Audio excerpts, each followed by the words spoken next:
South Coast Winery Resort and Spa, located in Temecula, California, is a full-service resort which includes the Vineyard Rose restaurant,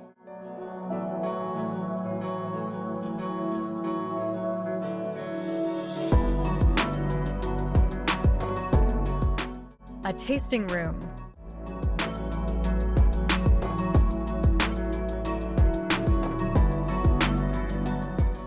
an award-winning working winery, the Grapeseed Spa, 132 rooms and villas,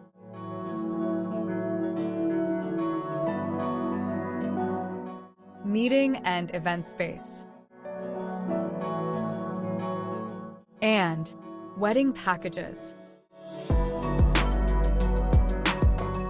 The Vineyard Rose restaurant was awarded the 2024 Award of Excellence from the Wine Spectator.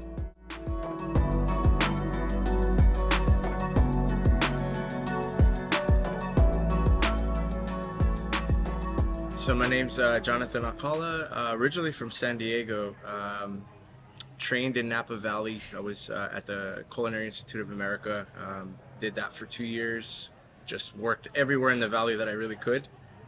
Before heading back to San Diego, spent 6 years of my career in La Jolla. So I worked at George's at the Cove, 9/11. I managed the kitchen at the La Jolla Country Club for a couple years. And then I ventured up north. I landed here in Temecula, previously at Mount Palomar Winery, which kind of opened the gates for this position here. So I've been here for a little over 7 months now, really getting digging my roots here in the valley. Sourcing local ingredients. There's just an abundance of beautiful product out there with all the local farmers. We're very excited, young team, but we're very ambitious and we're very much looking forward to the future. Every cuisine, I mean, it's so versatile, especially with all of the what they call fusions going on right now. There's a lot of sort of legacies going on into every chef's touch, right? Every kitchen you go to, every sort of region here, even in Southern California. The beauty of that is that we all share wonderful produce. We all share wonderful local product, right? We're almost what's it called, spoiled in that regard, right? So what I do here is really dig to my roots, dig to my upbringings, and let the ingredients really sort of shine, and let the ingredients tell me, hey, the tomatoes are really good right now. Let's make a dish emphasizing that, right? We use a bunch of crudité. We don't season it. We don't tamper with it. We just lightly put it on there, very subtle, very mild, but each with its own distinct flavor, texture, and it plays a role in in the plate, right? Black olives we use to dehydrate to imitate soil. So it's kind of like walking through a garden, picking your vegetable. We're trying to emulate a lot of that. So for those of people who have not had that experience to go out to a farm, that's exactly how it is. You pick out a carrot. I mean, it's not your market carrot, right? It's got the roots on there, and we're tasting. That's just how it goes. The oil that you see in the bottom there is there really for the bread, and kind of use the bread to pick it up, the traditional Italian way. 24 hours to make that basil oil. So we make our own olive oil. We take it a step up and then infuse it with basil. So on the bottom there you get your balsamic glaze, and then with the cherry tomato vinaigrette, as it starts to sort of leak its wonderful juices, it creates a mosaic on the bottom. Still have wonderful peas from leftover rolling over from spring. So we took that and we made a pesto. We had a little bit of lemon just to make it a little more exciting, add that zest, and round off the dish. Yeah. This dish actually comes in a choice of a white sauce, which is a truffle alfredo, which is what you have in front of you, or a cioppino marinara. We, again, try to take it a little step further by adding black truffles into the sauce and making everything absolutely from scratch. So, again, using wonderful Italian cheeses in the blend. You have your clams, manila clams that are sourced locally from Long Beach. And then we have, again, your classic shallots, your classic garlic. We steam those off with our beautiful wine that we have in-house. We throw the sauce in there, beautiful roasted tomatoes, a herb gremolata on top. Again, little lemon zest to break up the richness, and then nice linguine pasta to round it all off. this is the panini cheesesteak. This is the lunch item that probably, took off the most as soon as we put it on the menu. This is lightly smoked prime rib that we, again, locally source. And then it's been roasted off. And then it's paired with the truffle fries. So in the sandwich itself, you have mustard aioli. Okay, you have mushroom, you have champagne caramelized onions. So we caramelize the onions low and slow. We add a little bit of that champagne wine in there, champagne vinegar, cook it down. So pretty unique, beautiful flavor, adds acidity and sweetness in the right ways. And then you have your classic green peppers and provolone cheese, arugula to round it off with that pepperness. And yeah, so the truffle fries, if I may, we take a different approach on that as well. Traditionally, what you see out there is they add the oil directly to the fries. Could have an adverse effect. Nothing wrong with that. It's delicious, right? I find that after a minute or two, it starts to wilt a little bit, right? So what we do is actually dehydrate the oil, and that's why you have that powdery substance around the fries there. So it holds its integrity a lot better. The flavor gets distributed, in my opinion, a lot more even. Freshly grated Parmesan cheese, wonderful chives and parsley, top it all off. I'm super happy to be a part of what I feel in Temecula is a sort of gastronomical movement, right? You have young chefs, you have chefs of all ages and ranges that have all these legacies that are all now kind of simultaneously participating in this movement in a silent way. You have a bunch of wonderful chefs around the valley, and we're all kind of just building on each other, pulling inspiration and just getting better along the way. So I think post-COVID, with the demographic and, all that, the economic, all that stuff plays a role in this, in a positive way. So I'm very much fortunate to be a part of it. I think there's a lot to come in the areas around. Yeah. The one thing I appreciate probably the most, and there's many on that list, is the creative freedom. Yeah, it's full range. It's chef, have at it. And I think that's every chef's dream, really, to have a full range of a playing ground to yourself, essentially, to just let your mind and your visions kind of just roll free.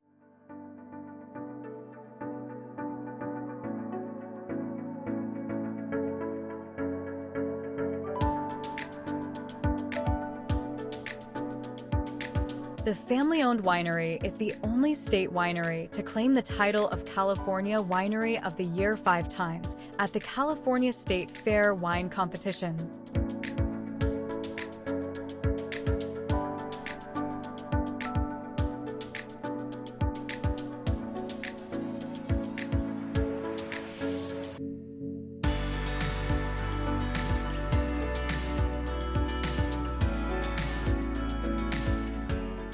My name is Kevin. I'm the tasting room manager here at South Coast Winery, as well as Carter State Winery here in beautiful Temecula. So we're going to be headed out on our production tour right now. This is our sparkling Pinot Grigio. We're one of 2 wineries who actually produce a sparkling Pinot Grigio. The other one being Thornton Winery, where our winemaker originated from. This is all Syrah. We're getting ready to start harvest right now. All of our vines have grapes on them. Our harvest season is August through October, so we're only a couple weeks shy of starting to come out here and harvest some stuff. We're really, as far as our vineyard goes, so South Coast Winery and Carter State, one of the largest, if not the largest production facility here in Temecula, about 620 acres total. So we grow it, we harvest it, we crush it, we ferment it, we bottle it, we label it, we do it all start to finish. We don't use any third-party vendor. Our production team is about a team of 9, and they do everything. So even though we're not at harvesting, we might be bottling during that time. Longest thing we keep in barrels about 18 months. And so it kind of kicks over, not next year, but we're basically a year behind from bottling our reds.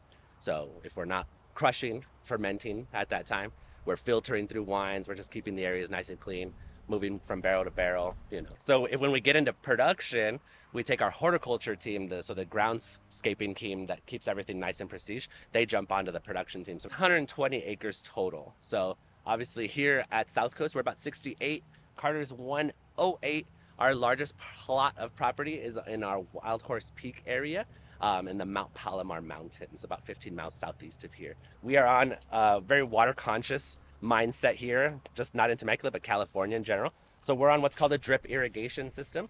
So about a foot off the ground, we have our drip tube that we have poked holes in over the years. The vines we're looking at are about 17 years old, 18 years old going on. So as the vine gets bigger, we poke a couple more holes farther down the line to make sure they water. But essentially, the roots are trained essentially to go where the water is. Ground coverage does two things.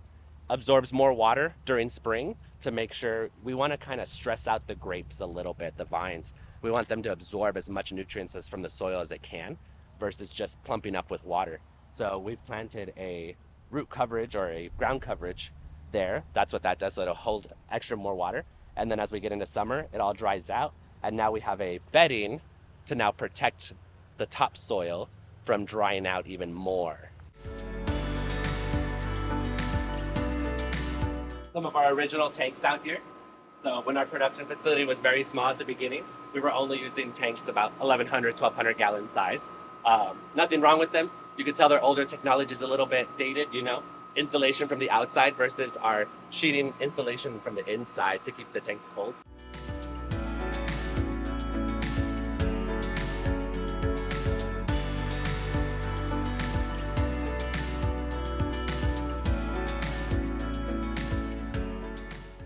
So this is what we call our sparkling room.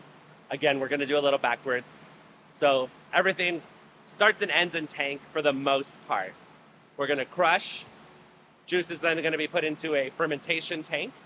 And then from there, depending on what we're making, if we're making white wine, distilled sweet wine, we can go filter it out and then directly to bottling, right? Once we're done fermenting, making alcohol. If we're making a red wine, from after making alcohol, we then put in a barrel, right? Then we barrel age. After barrel aging, we'd go back into the tank so we can filter through again, clean all that wine up, make sure we have one consistent flavor profile through, and then bottle. Sparkling wine, we'll make alcohol first, other tanks, then we'll come over here to our sparkling tanks. These tanks are shaped a little bit differently. They're rounded on the top and bottom. They hold more pressure in. The natural byproduct of making alcohol or bubbles is CO2, right? So as we ferment, we have a gas that's being naturally produced. So these tanks hold that gas in, so we have a natural carbonation product in there. So we're not adding or injecting CO2 into it, we're creating the gas itself. Now we talked about Carter Estate a little bit. Why have two wineries across the street from each other, one from the other? Well, South Coast is the big, facility, keep everybody here all day. But we decided to take a step back and go, hey, not that we're doing anything wrong here, we're not doing anything the wrong way, but let's take it back to the traditional style of doing things. So our red wine and our white wines at Carter Estate, it's all new oak. So essentially we use the barrel over there, then the barrel comes over here and makes South Coast wines. As well as our sparkling wines. Two different ways we make sparkling wines. We do Charmat method or tank method, and then we do method champenoise at Carter Estate. So this product, again, about 8 months to make a sparkling, which was a sparkling Pinot Grigio that we had earlier, versus our Carter Estate wine, method champenoise. This takes a minimum of 3 years to produce a bottle. We have a couple bottles that are about 5, and then I believe we have one that's 8 years in bottle. So we're essentially, this is doing the same thing as this is. We're making all the bubbles in the bottle itself. So when you're having your Dom Perignons, your high-end wines. Now, we are in Temecula, so we don't call it champagne. It's all sparkling wine out here. We can't call it that, so we call it sparkling wine. But essentially, same thing, different process, much higher-end product at the end of it, right? The wine gets to sit on the lees a lot longer, so that flavor melts in there a lot more. We have our dosage in the bottle. Somebody goes, that lays on the side to get most contact. And then afterwards, it goes into a Riddling rack that you see over here on the side. Somebody goes downstairs, twists that bottle about a quarter turn every day. And what we're doing now is we're making all the lees and the dead yeast come to the neck of the bottle. And then we leave it upside down, let the flavors hang out and intensify in the bottle. Not many wineries make it this way, because if there's something wrong with it, if your yeast doesn't ferment quite properly, you basically have to dump everything back in the tank, clean it all up, start the process over. This is one of our bottling lines. This is for the Charmat method, sparkling wine. So essentially, wine is pumped in. First person is emptying glass onto the conveyor belt. First carousel is going to flip over the bottle, rinse it out. Second carousel is going to fill. And then we're going to cork, cage, and then around the corner it's a back and front label. Now you can kind of see how big these corks are in here. These are really fat corks, probably the size of a quarter before it goes into your bottle. Now, our production facility, we pump somewhere out about, on average, we're probably about 55,000 cases a year. We've done some higher volume stuff, but over the years, we've trimmed some stuff back. So we probably level around 55,000. Here at South Coast, we use American, Hungarian, and French oak. At Carter Estate, we only use new French. So brand new barrels, French oak only. The one and only. He does it all, makes wine, he drives a forklift. Wow. Are you gonna make it through?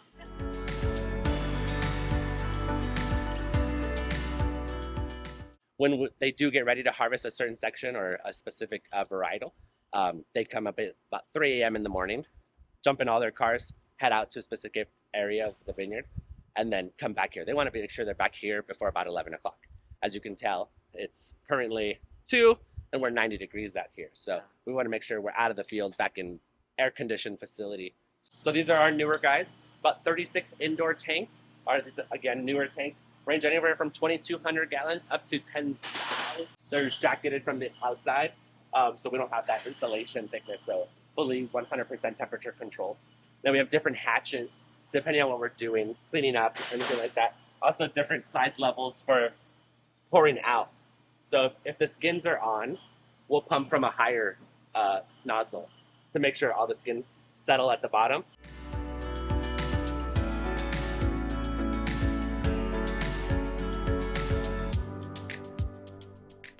You can see our full bottling production right now. We're bottling our, I want to say it's 2022 Carter Estate Chardonnay right now is what's happening. So empty bottles go in into our conveyor, and then same process. First carousel is going to flip that bottle over and clean it out. Second carousel is going to fill, cork, aluminum foil on the top, and then all of our bottles at Carter Estate, they don't have labels, they're screen printed. So all the bottles already have their labels on them before they get wine. We can do about 4,000 gallons in an 8-hour day. That's what it takes. So they'll preset everything. They'll have everything off to the side, and then they'll go home. The next day when they come in, hook up those tanks right away and just get into the process. So they'll stay here pretty much all day working on the one batch. Only takes about a team of 6 to get 4,000 gallons done.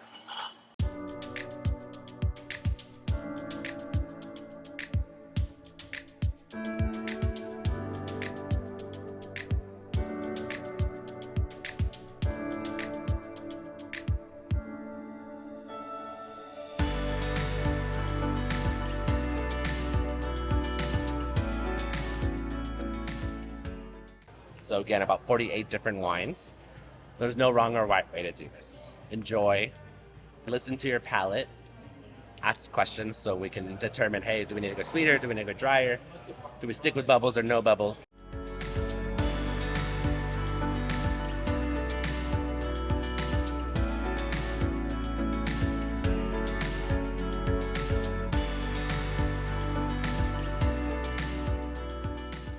Two different types of production tours here.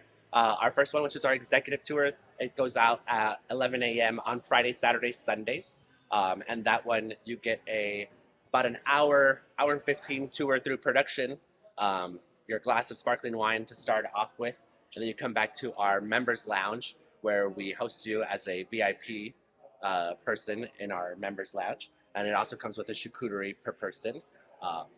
So that one starts at $75 per person. Or if you want something a little bit quicker, a little bit lighter, we offer our tour and taste, which is $55 a person. That includes about half a glass of sparkling to a full glass through our production facility, and then come back to our main tasting room. No charcuterie on that one, so if you're looking for some light bites included with it, I would definitely recommend the executive tour. But then you come back to your tasting room, do your tastings here, and then, yeah, so a little bit more rapid pace. The tour and taste is probably about a 40-minute tour versus the hour and 15. So we get a little exclusive. Our wine club, it's 3 bottles every 3 months at a 25% discount. And then you come out here and enjoy the property. You get 4 complimentary tastings here to do every month, or have a glass, come out and enjoy the property. You also get benefits at the spa, the hotel, the restaurant, as well as benefits at our sister properties. So if you're a wine club member here at South Coast, you would also get exclusive benefits at Carter Estate right across the street. Or if you ever make your way down to Texas, you'd get exclusive benefits at our Carter Creek property, and then vice versa. So if you're members at either of those locations, you would also get benefits over here at South Coast Winery.